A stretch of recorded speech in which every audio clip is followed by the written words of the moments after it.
Olá pessoal, tudo bem? Meu nome é Samuel Dalelast, sou médico e esse é o nosso espaço aqui no YouTube para discutirmos temas relacionados à saúde, qualidade de vida e bem-estar. Bom, numa sequência aí que eu fiz no último vídeo, falei sobre acne, a sequência seria falar sobre uma outra alteração de pele que realmente acomete muitas pessoas, principalmente mulheres, que seria o melasma. O melasma é um tipo de mancha na pele que muitas vezes já me pediram aqui para falar sobre melasma nos comentários dos vídeos. Eu confesso que eu dei uma empurradinha, uma enroladinha, porque falar sobre melasma tem duas formas de falar, né? Uma vir aqui e falar para vocês, ó, melasma é uma mancha na pele, se você quiser evitar melasma, você pode fazer um pouco disso, aquele outro. E esse não é o objetivo do canal, né? Não é essa informação tão superficial. Aqui a gente gosta de explicar os porquês das coisas, mas falar sobre melasma é um pouco complexo. Eu vou ter que literalmente desenhar no quadro, mastigar para vocês, para que vocês entendam, porque chega a ser bonito toda essa estrutura bioquímica que envolve a mancha, né, o melasma. É bonito de ver a sequência que vai acontecendo de transformações, de hormônios que culmina nessa mancha. Mas para isso, a gente vai ter que ir aos pouquinhos para não ficar tão pesado e nem tão denso.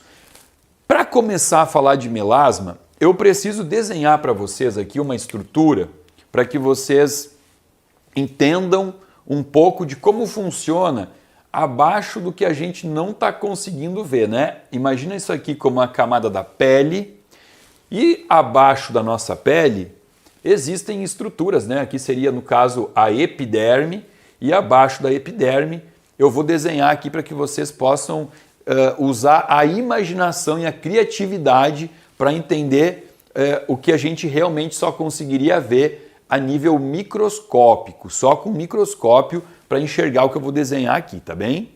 O que eu vou desenhar aqui a gente chama de unidade epidérmica melânica, que é o seguinte: eu tenho células, então a gente vai desenhar células, e na verdade, se você quiser entender um pouco mais sobre isso aqui, digita no Google, você pode colocar lá exatamente como eu falei, assim, unidade epidérmica melânica. Quando você colocar isso, vai aparecer lá imagens e as imagens vão mostrar algo bem melhor do que isso. Aliás, Fernando, vamos mostrar para o pessoal como seria esse desenho aqui se eu soubesse desenhar bem, né? Seria assim, ó. Vamos fazer uma célula aqui diferente. Ó. Aí aqui a gente faz de novo células assim. E aqui eu faço uma outra célula diferente. Seria legal não assistir isso aqui no celular. Esse vídeo é legal de assistir numa tela maior de computador, uma tela de TV. Que assim, ó, aqui eu estou desenhando dois tipos de célula. Eu vou até pintar aqui, ó. Vamos pintar para diferenciar bem, ó. Essa que eu estou pintando aqui de laranjinha seria o melanócito, ó.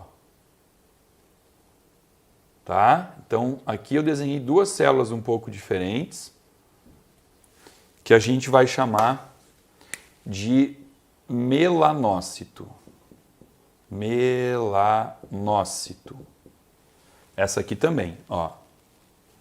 Tá? E essas outras células aqui, elas são os queratinócitos. Queratinócitos. Para cada melanócito, eu tenho mais ou menos 20, 30 ou até 40 queratinócitos. Então é como se fosse assim, tá? Um melanócito e ao redor alguns queratinócitos. Esse desenho é fundamental que fique gravado aqui na nossa mente para poder entender os processos que eu vou falar a partir de agora, porque todos envolvem essa estrutura aqui. Então, o que eu vou fazer? Eu vou apagar, eu vou deixar aqui no quadro um pedaço dessa estrutura, só um pedacinho aqui, que a gente vai desenhando e falando a partir disso. Quando eu falo em melasma, aliás, Fernando, mostra para nós o que é um melasma aqui, para as pessoas entenderem. Ó, isso aqui é um melasma, tá? Quando eu falo em melasma, eu tenho que pensar que tem que gritar aqui para mim a palavra sol, né? Aqui está o maior vilão do melasma. Aí você vai falar, Samuel, mas o sol é um vilão? Porque falam tanto que sol é importante para a vitamina D. Sim, o sol é fundamental para isso. Só que, infelizmente, para quem tem tendência ao melasma, o sol ele passa a ser um dos principais agentes causadores do melasma. E a gente vai entender isso aqui com as próximas informações que eu vou trazer. Inclusive, a gente vai entender que o melasma, ele nada mais é do que um efeito protetor da pele. Aquela mancha que aparece no rosto é o corpo tentando fazer uma proteção da pele. Aqui vamos botar infravermelho,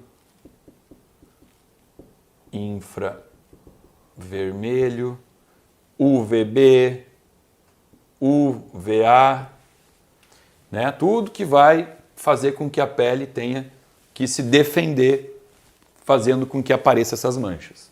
Então tudo começa aqui com a incidência da radiação ultravioleta diretamente no meu queratinócito. Então o raio UV bate no meu queratinócito e aqui no queratinócito ele vai produzir próprio melanocortina, que é conhecido como PONC. A gente vai chamar de PONC, tá? Próprio melanocortina. A PONC, aqui dentro do queratinócito, ela vai se dividir em alguns hormônios e um deles é o alfa-melanócito. Então aqui, ó, bateu o raio ultravioleta no queratinócito, formou próprio melanocortina vai se dividir. Agora eu vou falar só sobre o alfa-melanócito. Depois eu vou voltar aqui e a gente vai falar sobre outro hormônio que a PONC também dá origem. O alfa-melanócito, que está aqui dentro, está dentro do queratinócito, ele precisa migrar para dentro do melanócito. Aqui, aqui dentro, o alfa-melanócito é um hormônio que não tem ação. Quando ele migra para o melanócito, aí começa a ação, né? Todo hormônio ele tem um efeito de sinalização. Lembra que a gente já falou sobre isso aqui, diversos vídeos sobre hormônios. Hormônios são sinalizadores. E todo hormônio precisa de um receptor.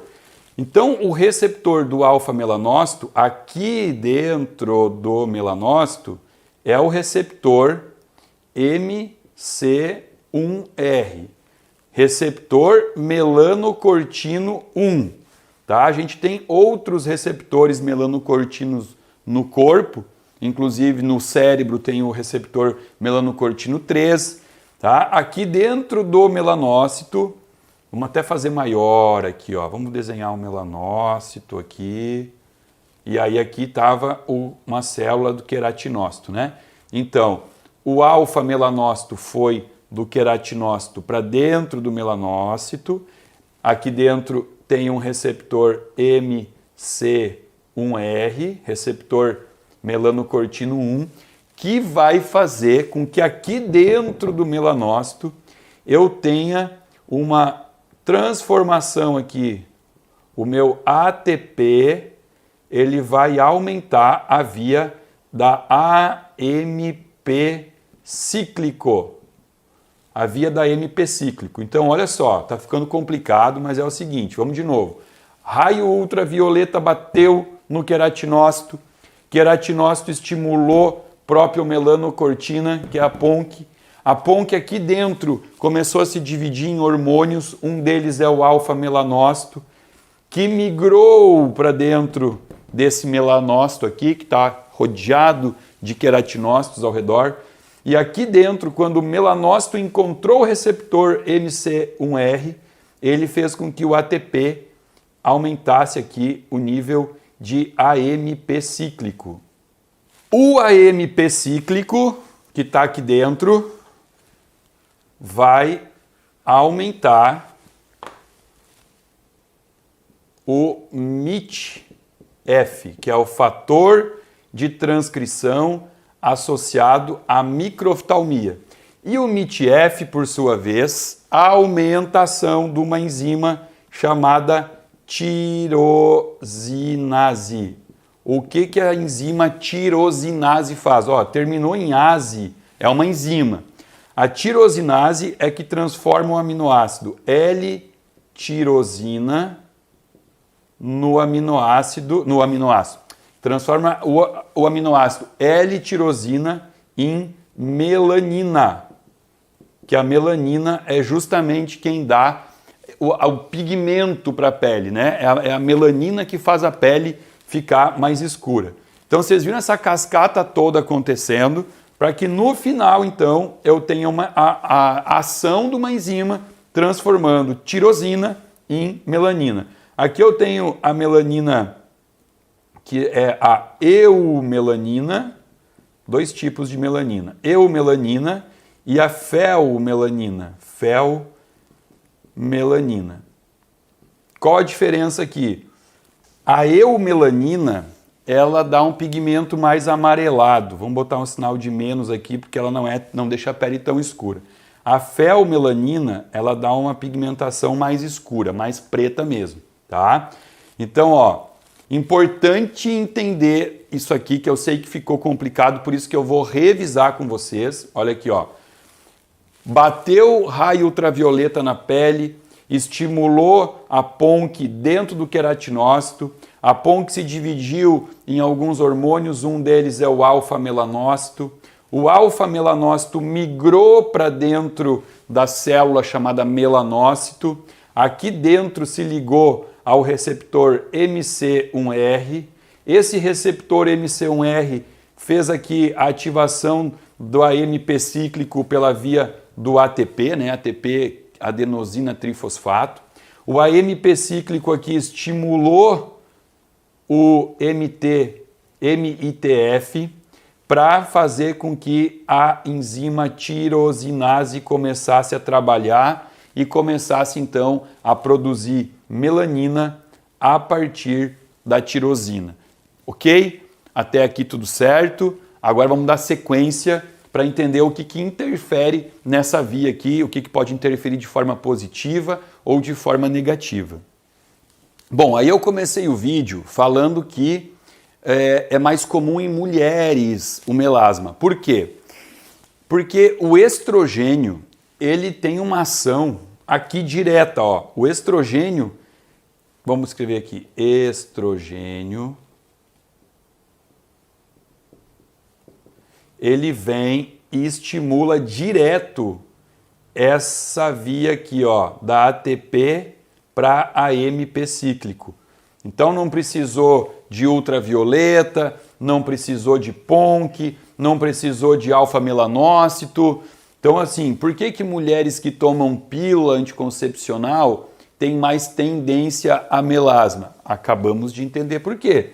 Porque o estrogênio, por uma via externa, né, ele vai fazer com que a partir daqui eu já tenha essa ativação do MP cíclico, aumentando a transformação de tirosina em melanina. Importante entender que não é só o estrogênio via externa, como a pílula, né?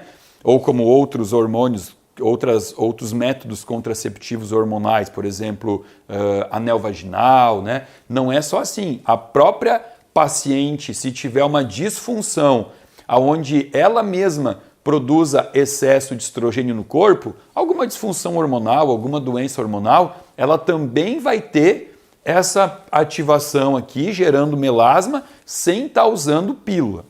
Porém, tem um detalhe aqui que eu esqueci de citar. Eu contei tudo isso e eu contei que dentro dessa célula aqui, né, dentro do melanócito, eu transformo tirosina em melanina. Porém, a melanina dentro do melanócito, enquanto ela ainda está aqui dentro, ela não tem o poder de pigmentar a pele. Ela não tem essa função, tá? A melanina, que então está aqui dentro, ela tem que migrar do melanócito para o queratinócito. Ela tem que voltar para o queratinócito para poder dar cor, dar pigmento para a pele. Agora aqui já vem uma estratégia bem legal para a gente entender. Existe uma vitamina que tem como função evitar a passagem da melanina para os queratinócitos, a melanina que está no melanócito migrar para os queratinócitos. Qual é a vitamina? A vitamina B de bola, B3, ou ácido nicotínico. Então, é muito comum que vocês encontrem o ácido nicotínico, inclusive nos cosméticos, nos tratamentos tópicos para tratar melasma. Só que não é só na pele, você pode também fazer uso oral da vitamina B3, do ácido nicotínico. Qual o grande problema aqui? Qual é o fator que impacta? Das vitaminas do complexo B, a vitamina B3 tem uma característica peculiar. Ela facilmente gera o que a gente chama de flush cutâneo.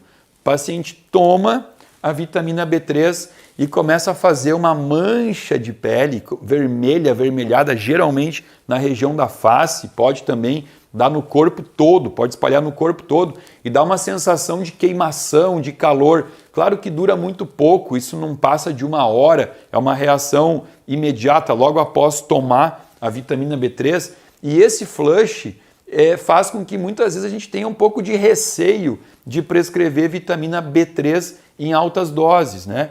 E que a vitamina B3 também tem outras funções. Você vai falar assim, pô, mas alta dose pode fazer mal. Na verdade, não.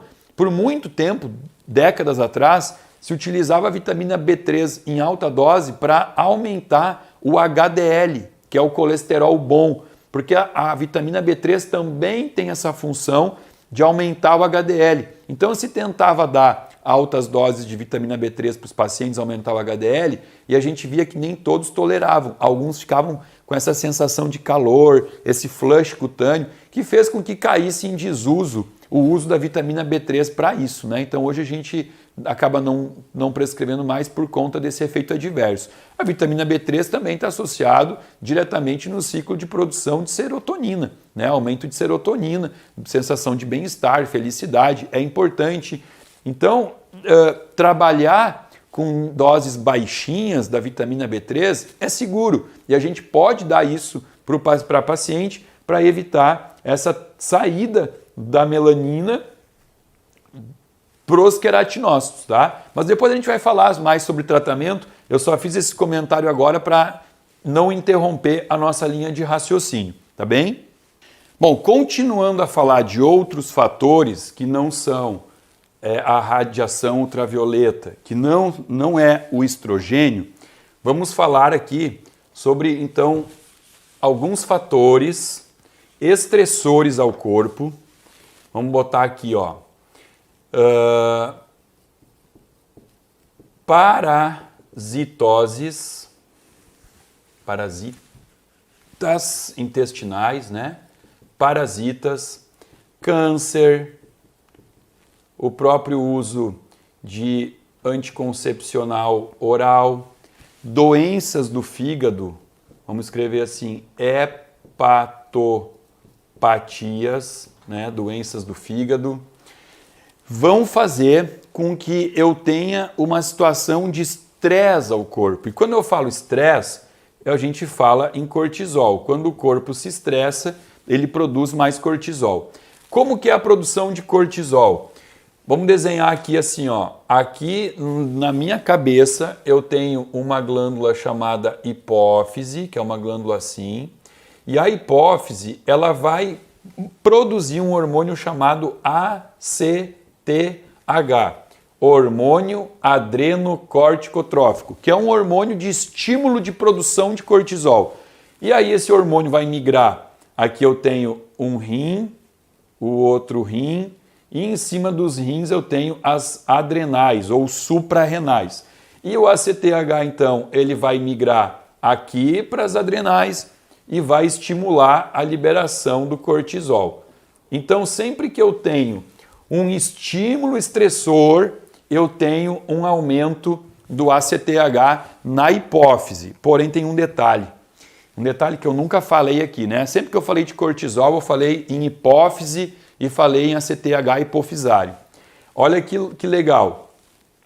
A PONC, ela dá uma forcinha, ela dá uma ajudadinha para a minha hipófise, porque eu disse que ela se divide em alguns hormônios, um deles é o alfa-melanócito, mas também se transforma em ACTH, que é o hormônio que estimula a liberação de cortisol. Então a PONC produz sim um pouquinho de ACTH, e o ACTH produzido pela PONC, a cadeia de aminoácido que configura o ACTH, os 13 primeiros aminoácidos da PONC, os 13 primeiros aminoácidos do ACTH são iguais aos 13 primeiros aminoácidos do alfa-melanócito. E por ter essa similaridade, o ACTH também se liga no MC1R, fazendo com que eu tenha ativação de toda essa cascata aqui, que culmina no aumento da melanina por conta de um estímulo estressor também. Então olha como que o estresse aqui ele pode fazer o mesmo papel do raio, da ação do raio ultravioleta, pode fazer o mesmo papel do estrogênio, e as coisas todas começam a se encaixar e começa a ficar mais fácil agora de entender isso tudo. Então vamos botar aqui, vamos começar a elencar o seguinte. Ó, eu já botei aqui a ação ultravioleta, a gente já botou aqui a ação do estrogênio. Estrogênio. E a gente falou aqui então do cortisol, tá? E claro, quando eu falei de cortisol, eu falei de algumas situações que geram esse estresse ao corpo, mas o próprio estresse, né? O próprio estresse do dia a dia, pessoas que não sabem gerenciar o estresse, elas também aumentam a produção de melasma no rosto, tá?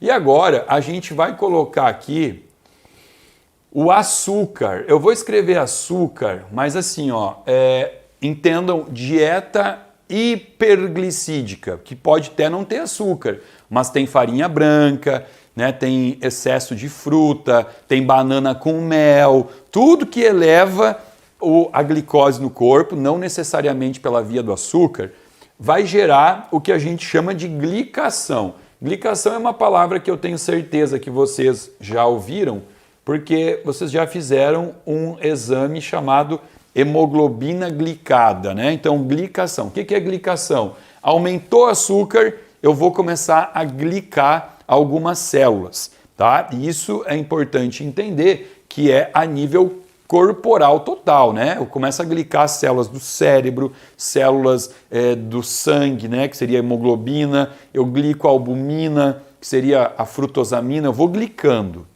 E isso vai formando AIDS. Essa glicação forma AIDS. O que significa AIDS? É produto final da glicação avançada. AIDS são uma espécie de radicais livres que vão fazendo destruições no corpo. Tem um específico aqui que é o metilglioxal. Metilglioxal, que é um AIDS, ele é um tipo de AIDS porque ele foi glicado pelo açúcar. É um tipo de AIDS que vai atuar na pele. Além do metilglioxal impedir a síntese de colágeno, ele tranca a síntese de colágeno, deixa a pele envelhecida, por isso que dieta com pico glicêmico envelhece. Além disso, ele vai gerar um estresse na pele. Ele gera uma situação de estresse na pele, que daí volta, né, ao que a gente falou aqui, que seria a mesma via do cortisol. Vai gerar um estresse, vai aumentar a CTH e vai fazer com que essa via toda aqui ela aconteça, aumentando a melanina. Bom, Samuel, tá muito complexo, não estou conseguindo acompanhar e eu tenho melasma. Me ensina aqui o que eu posso fazer. Bom, eu já ensinei metade, né?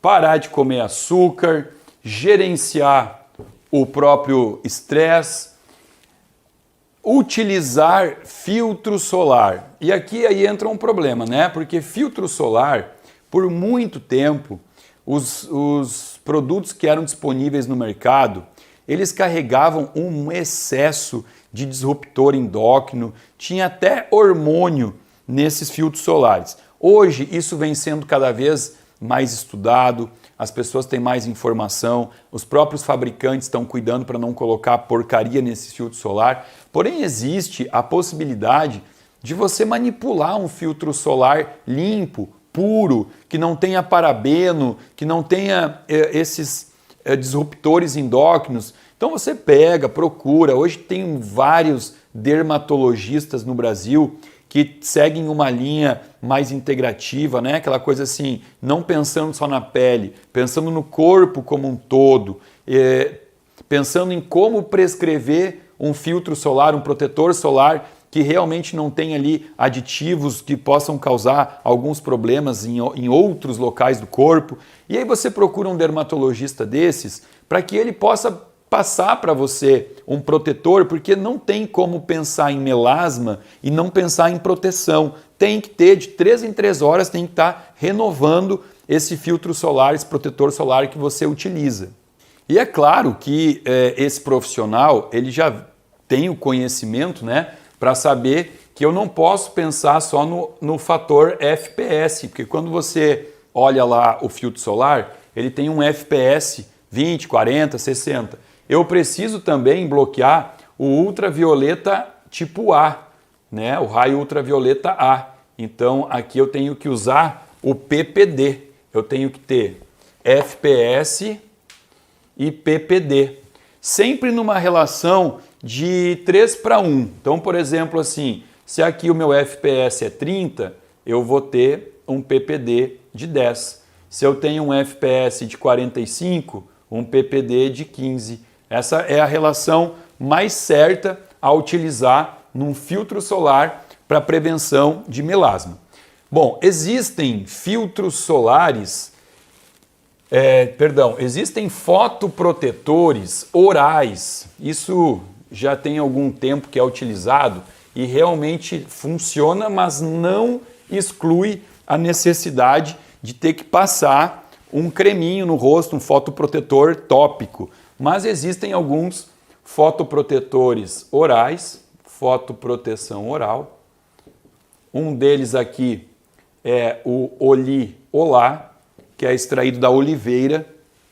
Além de ter uma ação antioxidante maravilhosa para o corpo, também serve como um belo de um fotoprotetor oral.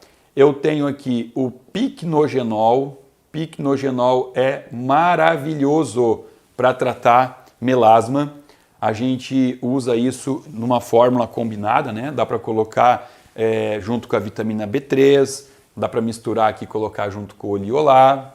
Tem um maravilhoso chamado Polypodium leucotomus. Eu acho que esse foi o primeiro grande fotoprotetor oral que veio para o mercado. Gente, aqui não é gelol, né? É genol. Pycnogenol. Eu tenho também aqui, posso usar